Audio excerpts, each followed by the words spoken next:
All right, Coach, we're back. Coaching philosophy part two after some technical issues. Now, coaching philosophy, that's what was the topic.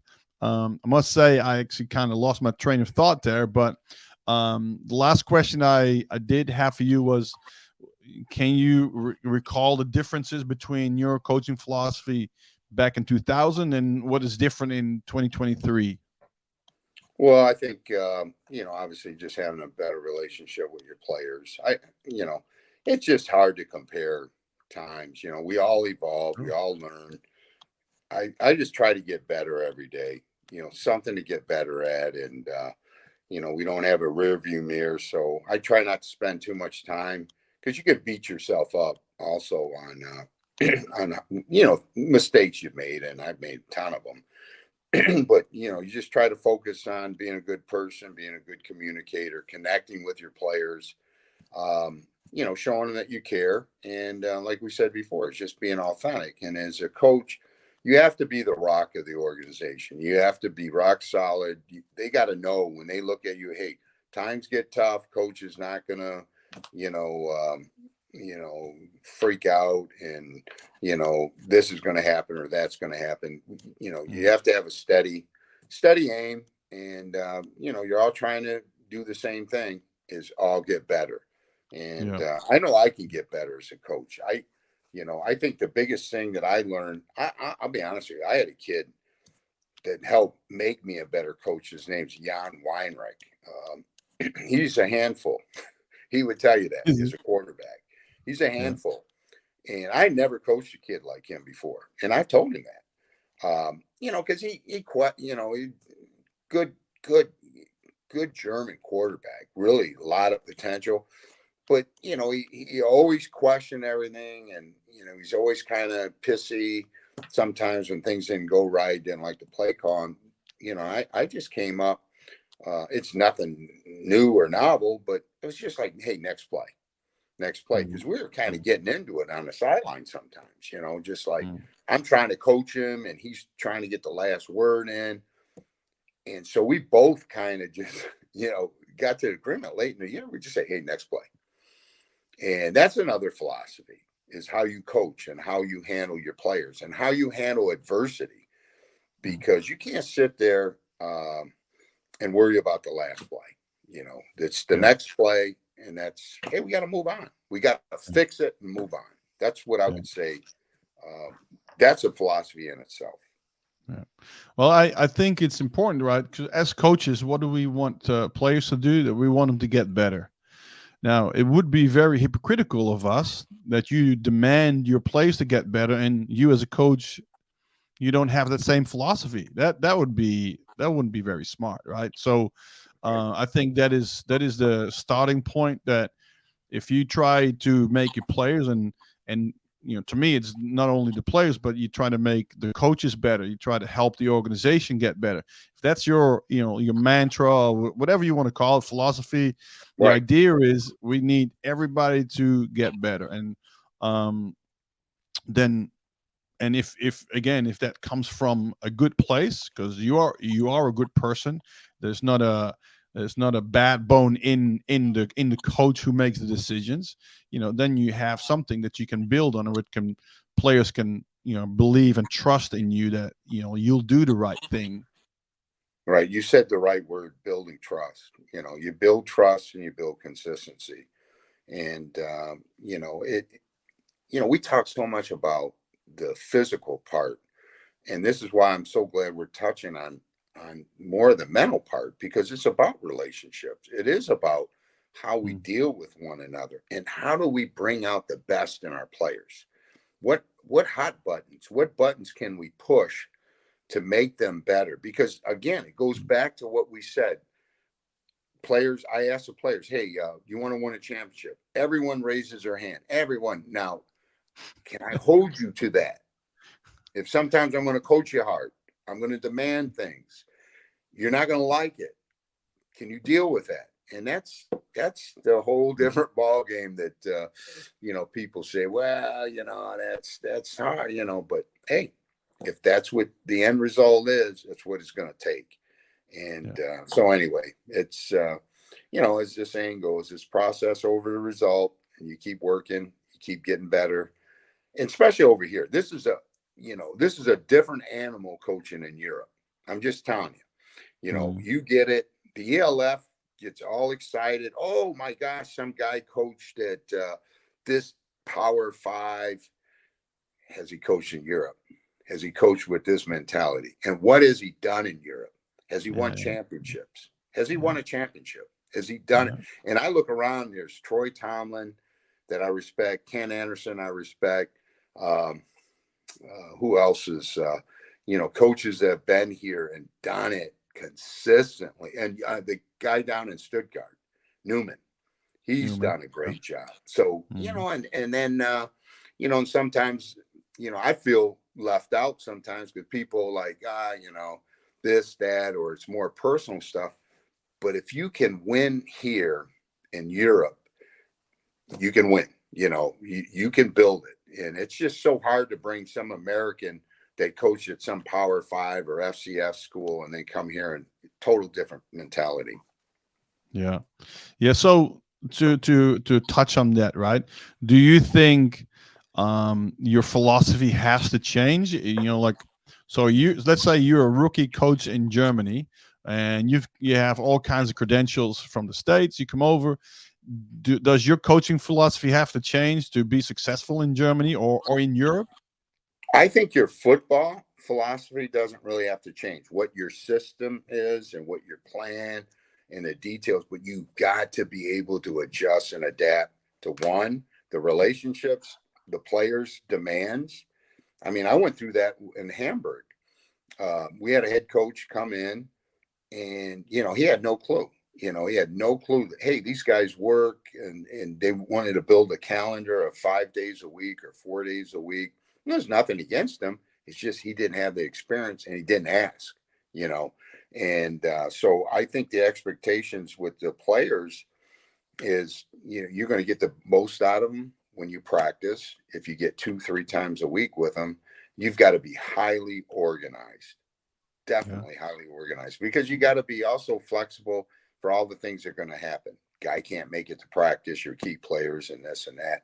So that's a whole different show on how to adapt and adjust to those kind of things. But I think I really respect the coaches that have been here and have done it, like yourself, and and have lived it. That it's a whole different ball game. I'm not trying to win a press conference, bring some guy because he coached at UCLA or something. That's great. That's fine. The football end of it, but just knowing the Europe way. So many coaches are one and done here. They come here one year, and I was like that too. I came here, and you're like a bulldozer, and it just doesn't work. Yeah. Um, is there like a coaching philosophy like you mentioned? Obviously, Gary Pinkel and Nick Saban are influential in your career. Are there coaches who actually then started talking to you about their coaching philosophy, or was that not a thing back then?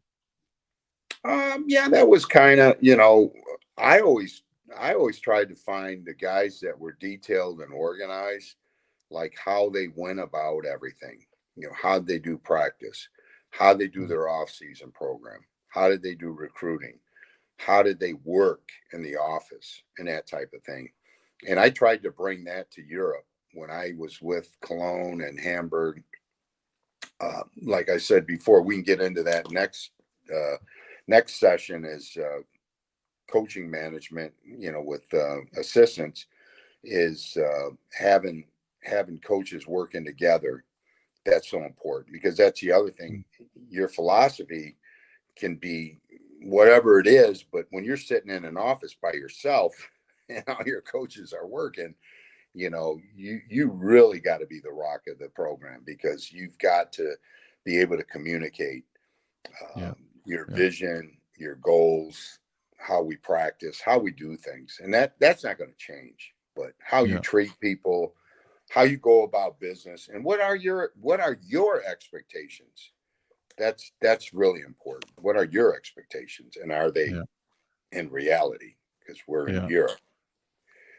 Yeah, yeah. No, like I think we in our our previous podcast together, I said that, like, I feel in Australia we play Australian American football, and it's European American football, and that to me sums up the differences what happens in those countries and in the US. It's completely different story in terms of what you can do and how much time you have together, what you do in the off season, all that kind of stuff. So Right. it's a different deal. Yeah, Yeah, absolutely. definitely. And, going back to just the leadership and the philosophy stuff, leadership's an art.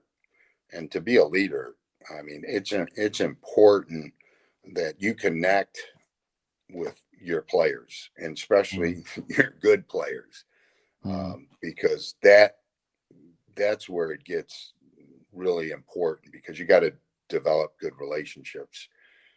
And it's the same with me, your quarterback and all your imports that you bring in. You've got to have a good connection with them, and yeah, in order for the whole thing to function and work well. yeah.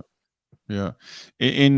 So in the philosophy, like, is there what are the key components to building those relationships, coach?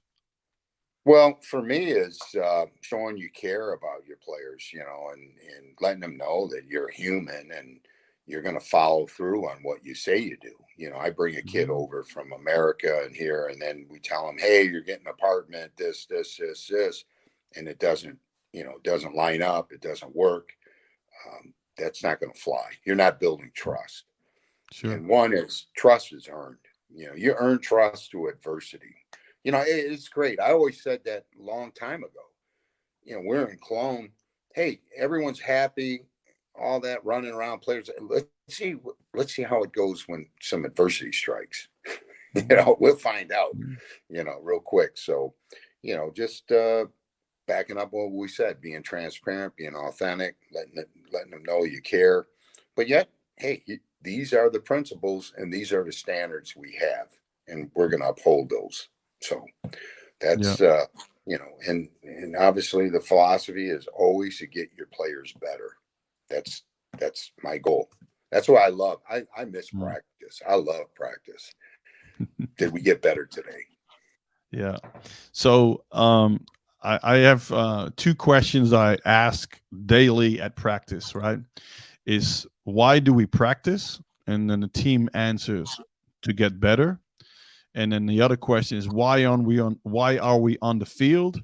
And it's to make plays. That's it. Right. Right.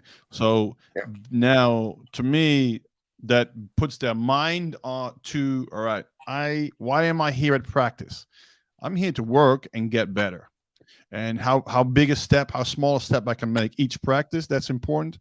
And then when we play games, well, why am I on the field? Well, I'm here to make plays, not just to run around and be busy. We got to make Right. plays. And I Right. try to, with those two questions, get them in the right frame of mind to, why they're running around on the field, That's practice good. or game field. Yeah. Then why are we coaching? Same thing. Mm, Because yeah. look in the mirror every day. Hey, why am I coaching? What's my purpose? Mm, You know, why do I want to coach? That's what I would ask young coaches. Why do you want to be a coach? Well, I like wearing that nice Nike shirt that says coach or something on it, yeah. or whatever it is. It's got to be about one, relationships. It's about getting your players better. And then obviously it's about championships, because what you go through together as a team to earn that championship, nobody can take away. So that's Mm, a lifetime that you have, and you gotta have tough times, man, or it's not real. Because I've always heard that since I was a little kid. Hey, if this was easy, there'd be 5,000 guys at practice. You yeah. know, Yeah. it's not supposed to be easy. And football's supposed to be hard. And the day they Mm. take away offensive line and it's just pass skeleton, then then it's just fun. Coach, to wrap up our first episode here, or part two of the first episode, is at what stage at your playing career were you thinking of starting your coaching career? I started thinking about coach. I started thinking about coaching when I was in high school. High I school. played for a very good high school coach, very tough. Yeah, I started in high school. I just liked it. I grew up without a father, and my coaches, I looked to them like they were my father. I feared them, I respected them, and then when I went, I always been around tough people. My high school coach was tough, my college coach was tough. I worked for Saban, Pinko. All these guys were like tough, and you're a byproduct of your environment. So that's kind of how I grew up, and I just liked how I wanted to be a coach since I was young. Hmm. Hmm.